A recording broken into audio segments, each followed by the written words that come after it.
चार नौजवानों को अपने करीब आने के लिए इशारा किया और फिर वो बोल पड़े। आप चारों तो काफी ज्यादा चौकस लग रहे हैं। क्या आप बता सकते हैं कि उस लड़की ने जहर कब डाला था और उसने जहर कहाँ डाला था? महल मालिक ने पूछा। चारों युवकों ने वास्तव में पूरी घटना देखी थी, इसीलिए उन्होंने परिदृश्यों को तोड़ने की कोशिश की और पूछने लगे, क्या उसने मछली में जहर को मिलाया था या फिर सूप के कटोरे में, या फिर मछली भूनने वाली छड़ी पर, या शायद मछली पकाने वाले मसालों पर? महल मालिक ने अपनी उंगली ऊपर उठाई और एक ही शब्द में उन चारों को जवाब दिया, नहीं। यदि लड़की ने जहर को उक्त स्थानों पर स्थापित किया होता तो वो उसके इरादे बहुत पहले ही उजागर कर देते और वो उसे रंगे हाथों पकड़ लेते। उनमें से एक युवक ने काफी विचार करने के बाद एक निष्कर्ष तैयार किया और कहा, उसने हवा में जहर मिला दिया था। बिल्कुल भी नहीं। चारों युवा उनके दिमाग में आ रही संभावनाओं को आजमाते हुए अपना अनुमान लगा रहे थे, लेकिन बदले में उनकी सभी मान्यताओं को महल मालिक जी की एक या दो शब्दों वाली प्रतिक्रियाओं का सामना करना पड़ रहा था। वो वास्तव में उनके सवाल का जवाब प्राप्त नहीं कर सके। वो सोचने लगे कि अब उन्हें क्या करना चाहिए, क्योंकि वो उस सवाल का जवाब नहीं दे पा रहे थे। इसीलिए वो निराशा में एक दूसरे को देखे जा रहे थे। ये देखकर कि चारों युवक इस प्रश्न का उत्तर ढूंढते ढूंढते भड़क से गए थे, महल मालिक ने धीरे धीरे उनकी उलझन को हल करने के लिए बोलना शुरू किया। उसकी गायकी में जहर था। चारों नौजवान बिल्कुल चुप रहे। उसका गायन जहरीला कैसे हो सकता है? ये तो बिल्कुल नई बात है। महल मालिक ने अपना सर हिलाया और उन्हें एक तरह से फिर से समझाया। ये पूरी तरह से जहर नहीं था। इसके बजाय ये खुशनुमा जलनमक जादू था, जो एक विषैला जादू था। महल मालिक ने एक आह भरी और बोलना जारी रखा। दूसरे शब्दों में, ना तो पेय और ना ही वो मछलियां जहरीली थी, लेकिन खास तौर से संसाधित और पकाए जाने के बाद मछली के पेय से संपर्क में आने के बाद एक विषाक्त वस्तु बन गई थी। वो अभी भी हानि रहित था, लेकिन उसका गायन ही इस सब जहर वगैरह का असली कारण था। जिस तरह से मैंने आप चारों को समझाया है, क्या आप समझ गए हैं सब कुछ? चारों नौजवान पूरी तरह से आश्वस्त थे और उनकी पूरी बात समझ चुके थे। उन चारों ने तुरंत कहा, समझ गए महल मालिक जी। आकाशी ऋषि व्यास साहू जी वास्तव में उनके नाम पर खरे उतरते थे।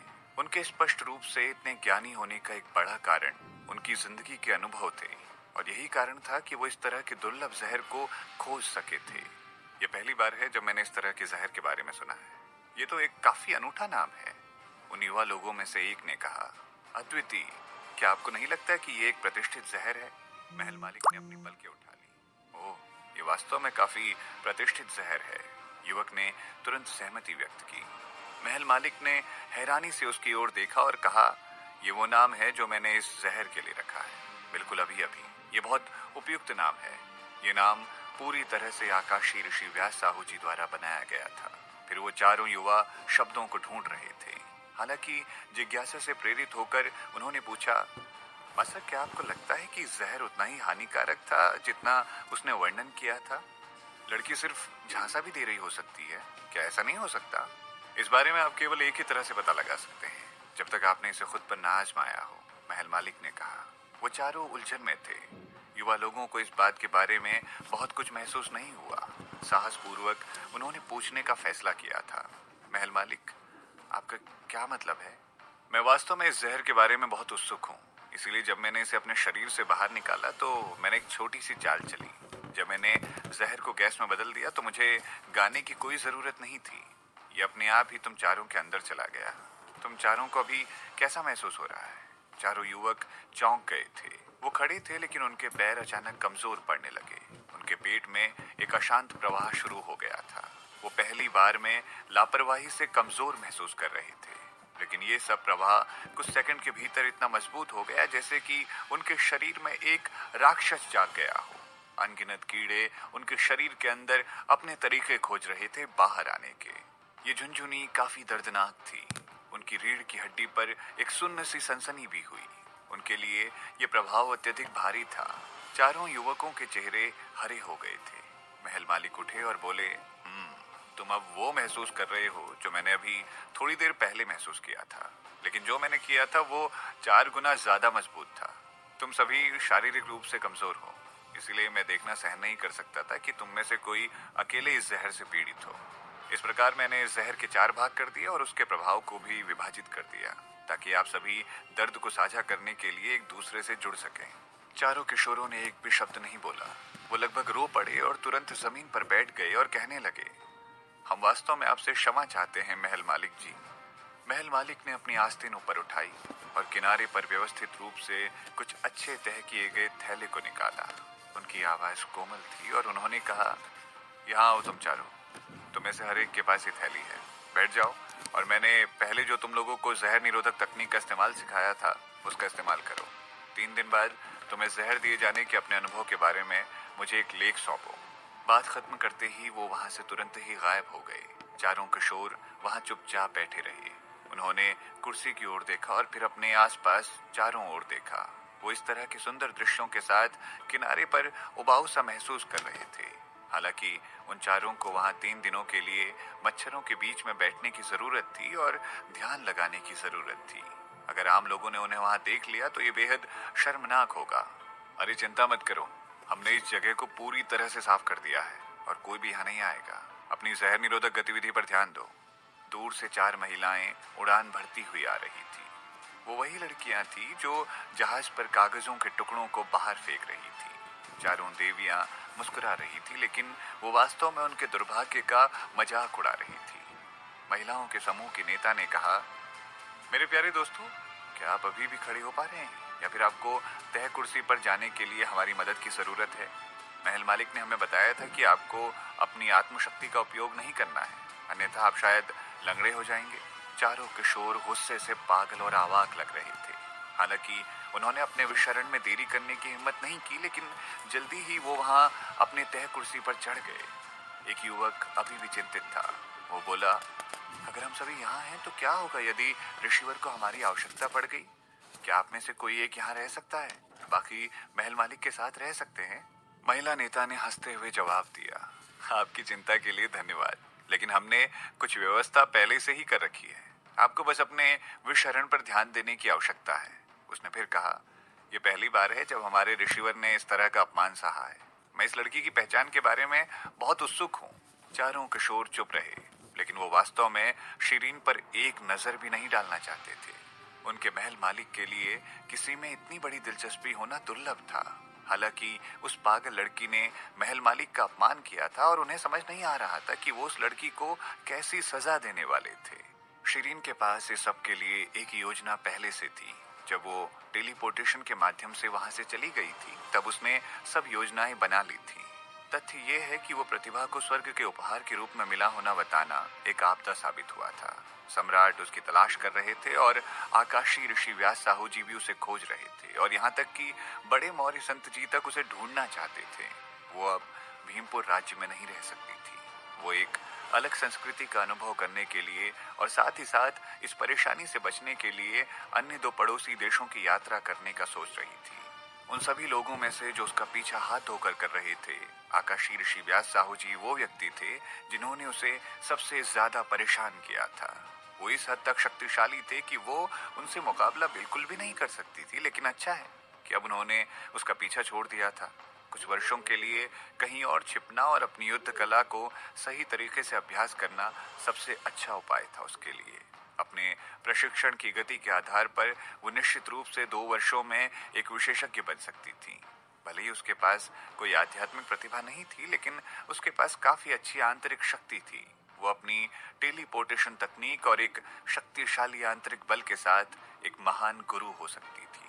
इसके अलावा उसकी और आकाशीय ऋषि व्यास साहू के बीच सगाई 2 साल बाद अपने आप अमान्य हो जानी थी और फिर वो अपने एकल जीवन में वापस आ सकती थी। वो चाहती थी कि शादी पर उसका कहना भी हो। इसके अलावा वो किसी से शादी नहीं करना चाहती थी। वो एकल होकर मुक्त जीवन जीना पसंद करती थी। बेशक वो अपने जन्म चिन्ह के लिए दवा खोजने का सोच रही थी। वास्तव में उसके पास बहुत अच्छी विशेषताएं थी। अगर वो अच्छी जड़ी बूटियों का सेवन करती तो उसकी त्वचा चिकनी और मुलायम होती। वो लगभग निश्चित थी कि जन्म के समय एक बार के लिए वो एक खूबसूरत महिला रही होगी।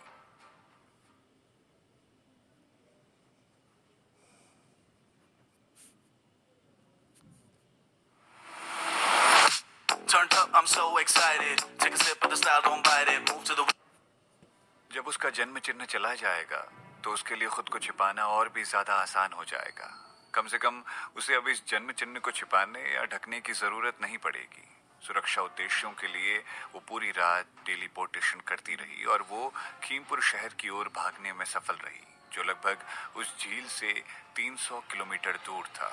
खीमपुर शहर पूरे भीमपुर राज्य में दूसरा सबसे बड़ा शहर था।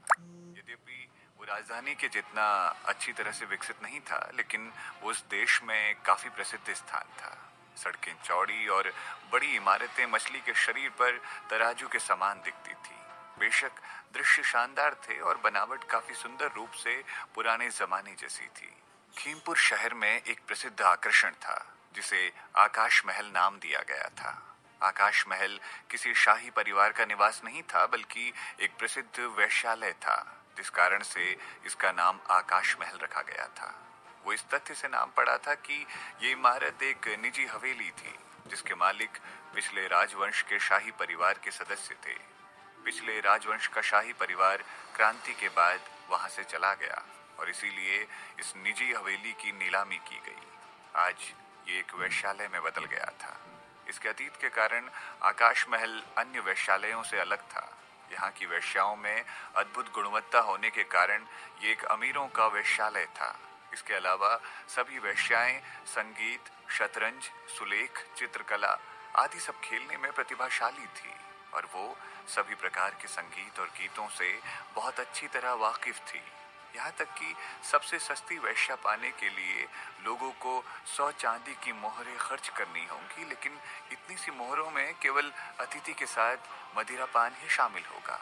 हालांकि अगर मेहमान रात भर उनकी उपस्थिति चाहते थे तो उसके बदले में उन्हें 2000 सोने की मोहरों का भुगतान करना होगा, जबकि सबसे प्रसिद्ध वेश्या किसी भी ग्राहक के लिए ऐसे ही उपस्थित नहीं होगी। ये देखते हुए कि वो लोग उच्च कीमत चुकाने के लिए तैयार थे, उन्हें तभी भी वेश्या से अनुमति लेने की आवश्यकता होती थी। आकाश महल की सबसे शीर्ष वेश्या गीता देवी थी। उनका रूप उनके नाम के समान ही सुंदर था। गीता देवी एक सौंदर्य वाली औरत थी। अफवाह ये थी कि वो कभी मुस्कुराती नहीं थी, लेकिन जब वो मुस्कुराती थी तो सभी पुरुष उसके प्यार में गिर जाते थे और वो काफी आकर्षक दिखती थी। वो इतनी ज्यादा आकर्षक थी कि कोई भी पुरुष उन पर अपने सारे पैसे लुटा देने को तैयार रहता था। इसके अलावा उनकी शांत सुंदरता के साथ साथ उनसे एक रमणीय गंध भी आती थी। वो एक खास तरह की खुशबू जो बहुत आसानी से किसी के भी दिल की धड़कन को बढ़ा सकती थी, उसे इस्तेमाल किया करती। वो बहुत घमंडी थी और किसी भी ग्राहक के लिए आसानी से उपस्थित नहीं होती थी। यहाँ तक कि अगर कोई राजकुमार स्वयं उनके पास आया हो तो भी वो उन्हें नमस्ते करने के लिए खुद को परेशान नहीं करती थी। अगर उनका मन होता था तो वो ऐसा करती थी, मन नहीं होता तो नहीं करती थी। आकाश महल में सभी प्रसिद्ध वेश्याओं के पास क्रमशः अपना अपना एक आंगन था। जब वो अपने मेहमानों के लिए उपस्थित होना चाहती थी तो वो अपने आंगन के बाहर लालटेन जला देती थी। जबकि गीता देवी सबसे शीर्ष वेश्या थी। उसके पास कुर्सियां, मेज और बाकी सजावट सामग्री काफी अच्छी गुणवत्ता वाली थी और इस सब के साथ उसके पास एक बहुत बड़ा प्रांगण भी था। उन्होंने अपने प्रांगण का नाम हंस प्रांगण दिया हुआ था और उनके आंगन के बाहर एक रंगीन लालटेन भी थी।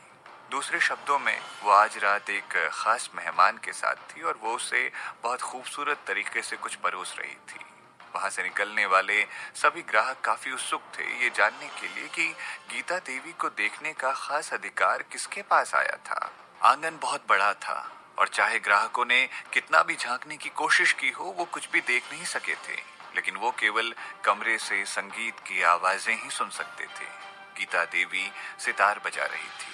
वो हमेशा इसे नहीं बजाती थी, यहाँ तक कि उन्होंने इसे भूदेव सिंह के लिए भी बजाने से अस्वीकार कर दिया था जब उसने उन्हें उसके लिए सितार बजाने को आमंत्रित किया था। उनके कमरे में वो मेहमान कौन था? सभी अन्य ग्राहक इस बारे में बहुत उत्सुक दिख रहे थे। वो आदमी एक बिल्कुल ही अद्भुत व्यक्ति होना चाहिए, क्योंकि वो उसके लिए सितार भी बजा रही थी और ये बहुत किस्मत वालों को सुनने का मौका मिलता था। फिलहाल गीता देवी के कमरे में सब कुछ उच्च गुणवत्ता वाला सामान था। बिस्तर के चांदनी रंग के साथ काले और सफेद कुर्सी मेज के साथ पर्दे भी, सब कुछ उनके लिए एक आदर्श जोड़ा था। एकमात्र पूर्णता, केंद्र में एक विशाल स्नान तालाब था। स्नान तालाब से भाप की मोटी मोटी परतें उठ रही थी। शिरीन पानी की सतह पर बहुत सी पंखुड़ियों के बीच उस तालाब में बैठी थी। पानी का तापमान उसके लिए एकदम सही था। वो आंखें बंद करके लंबे स्नान का आनंद ले रही थी। वो भागने की एक लंबी रात के बाद थोड़ा सहज महसूस कर रही थी। गीता देवी के बारे में कहा जाता था कि कोई अगर अपनी सारी संपत्ति का भी भुगतान करने को तैयार हो जाए तो भी इसका मतलब ये नहीं था कि गीता देवी उसके लिए गा देंगी या हर व्यक्ति गीता देवी को प्राप्त कर लेगा। गीता देवी मेज पर सितार बजा रही थी। उनका सितार बजाने का कौशल अद्भुत था और उनकी आवाज बहुत प्यारी थी। शिरीन संगीत का आनंद ले रही थी। उसे लगा जैसे वो पहाड़ों और झील से घिरी हुई है। मालकिन, हींग जड़ी बूटी की खुशबू तभी उतर जाती है जब आप 15 मिनट के लिए खुद को स्नान वाले पानी में भिगोती हैं। हालांकि आप तो यहाँ पिछले 1 घंटे से भीग रही हैं। दृढ़ पत्थर कंगन ने उसे याद दिलाया। ये स्नान मुझे हो रही थकान को कम करने में मदद कर सकता है। शिरीन ने अपने लंबे बालों को अपने कंधे से पीछे कर लिया। खोजी यंत्र से छुटकारा पाने के लिए जिसे आकाशी ऋषि व्यास साहू जी ने उस पर डाल दिया था, वो जानबूझकर हींग जड़ी बूटी के साथ तावीज को धोने के लिए उस झील में गई थी। हालांकि उसके ऊपर लगा खोजी यंत्र तो चला गया था, लेकिन वो अभी भी हींग जड़ी बूटी की सुगंध को हटा रही थी, जो कुछ दिन के बाद अप्रिय रूप से तीखी हो जाने वाली थी। उसे तुरंत हींग जड़ी बूटी की गंध को दूर करने के लिए एक रास्ता खोजने की आवश्यकता थी, यदि वो उसकी खराब गंध नहीं पाना चाहती थी। दृढ़ पत्थर कंगन ने शिरीन को बताया कि हींग जड़ी बूटी की खुशबू से छुटकारा पाने का एकमात्र तरीका गीता देवी से उनके इत्र का नुस्खा प्राप्त करना था। इसीलिए शिरीन ने गीता देवी की खोज में पूरी रात यात्रा की। वास्तव में गीता देवी को देखना बहुत मुश्किल कार्य था, क्योंकि आम लोगों के लिए उनके कमरे में प्रवेश करना लगभग असंभव था। हालांकि यह शिरीन के लिए कोई बड़ा मुद्दा नहीं था, क्योंकि वो हमेशा कभी भी उनके कमरे में टेलीपोर्ट कर सकती थी। बेशक गीता देवी ने जब शिरीन को उनके कमरे में घुसते हुए देखा तो वो डर गई थी। इससे पहले कि वो मदद के लिए चिल्लाने में कामयाब होती, शिरीन ने कुछ ऐसा कहा जिससे वो पूरी तरह खुश हो गई। शिरीन ने उनसे कहा, क्या आप अपनी बीमारी का इलाज करवाना चाहती हैं? मैं आपकी मदद कर सकती हूँ। इसीलिए गीता देवी ने ना चिल्लाने का फैसला किया। एक लंबी बातचीत के बाद उन्हें विश्वास था कि वो छोटी गोरी त्वचा वाली लड़की उनकी बीमारी को ठीक कर सकती है। गीता देवी पतली, सुडौल, सुंदर और बहुत अच्छा गाना गा सकती थी। वो लगभग एक आदर्श महिला मानी जाती थी। हालांकि कुछ ऐसा था उनके शरीर के बारे में जो कोई नहीं जानता था। उनके शरीर की गंध काफी खराब थी। बेशक क्योंकि वो गंध बहुत गंभीर नहीं थी, इसीलिए कोई भी ध्यान नहीं देता था उस गंध पर। अगर वो उन्हें दिल से थोड़ा अधिक प्यार करता तो उन्हें भी गंध आ जाती। हालांकि उनके जैसे पूर्णतावादी के लिए ये निश्चित रूप से एक बहुत ज्यादा महत्वपूर्ण स्थिति थी। वो कई चिकित्सकों से सलाह और उपचार की मांग कर चुकी थी और कई अलग अलग दवाओं का सेवन भी कर रही थी, लेकिन उनमें से कोई भी कभी काम नहीं आई। इसीलिए उन्होंने इत्र बनाने की कला सीखी और अब वो उस कला में एक विशेषज्ञ बन गई थी। वो हमेशा इत्र लगाया करती थी, जिस कारण उनसे अच्छी खुशबू आती रहती थी। इस प्रकार कोई भी उनकी बुरी गंध पर ध्यान नहीं देता था। शिरीन का आगमन वास्तव में उनके लिए एक आदर्श समय था। उन्होंने उसकी एक राजकुमार की तरह सेवा करनी शुरू कर दी। वो दोनों काफी निर्णायक लोग थे और वो बहुत कम समय में आपसी समझौते पर पहुंचकर एक दूसरे की मदद का फैसला कर चुके थे। गीता देवी शिरीन के स्नान के बाद एक विशेष इत्र लगाने के लिए तैयार थी और बदले में शिरीन स्नान के बाद गीता देवी का इलाज करने में मदद कर देगी। इस तरह हम शिरीन के स्नान तालाब में खुद को भिगोने वाले दर्शक बन पहुंचे हैं। मालकिन, आप बहुत ज्यादा भाग्यशाली हैं कि गीता देवी आपके लिए खास सितार बजा रही हैं। भूदेव सिंह भी कई साल पहले चाहते थे कि वो उनके लिए गाना बजाएं, लेकिन वो असफल रहे। इतना ही नहीं, वो गीता देवी से बदला लेने के लिए कुछ कर भी नहीं पाए। दृढ़ पत्थर कंगन शिरीन के दिमाग में ये सब कहता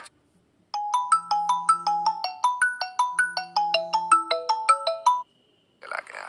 शिरीन ने अपनी आंखें खोली और कहा, इस आकाश महल का मालिक तो कोई शक्तिशाली व्यक्ति होना चाहिए, जिस कारणवश यहाँ तक कि भूदेव सिंह ने भी अपने अपमान के बाद इस वेश्या को जाने दिया। क्या आप जानते हैं वो व्यक्ति कौन है? करुणा देवी, दृढ़ पत्थर कंगन ने जवाब दिया। शिरीन ने सोचा कि एक औरत कैसे इतनी शक्तिशाली हो सकती है जो एक राजकुमार भी उनसे डर जाए। क्या आप जानते हैं कि उनके पीछे असली मालिक कौन है? दृढ़ पत्थर कंगन ने खुशी से कहा, आपने आखिरकार सही सवाल पूछ ही लिया मालकिन। मैंने सुना है कि आकाश महल और राजधानी में स्थित ये बड़ा नीलामी वाला कक्ष दोनों एक ही व्यक्ति के स्वामित्व में है। वो व्यक्ति बहुत ही ज्यादा शक्तिशाली है, लेकिन वो हमेशा खुद को सबसे दूर रखता है और दूसरों पर अपनी नजर बनाए रखता है। उनका नाम वगैरह कुछ मालूम है तुम्हें? शिरीन ने पूछा। मुझे नहीं पता मालकिन, दृढ़ पत्थर कंगन ने कहा। इस मालिक ने कभी अपना चेहरा किसी को नहीं दिखाया था, लेकिन वो गुप्त रूप से अपनी सभी समस्याओं को हल करने में सक्षम था। किसी ने भी उसे पहले कभी नहीं देखा था। शायद दोनों व्यवसायों की केवल वरिष्ठ प्रबंधन टीमों को उनसे मिलने का मौका मिला हो। शिरीन ने अपना सर नाराजगी में हिलाया। नीलामी कक्ष में भी लोग काफी शांति से और चुपचाप करके बैठे हुए थे। इससे पता चलता था कि उस जगह का मालिक कितना ज्यादा ताकतवर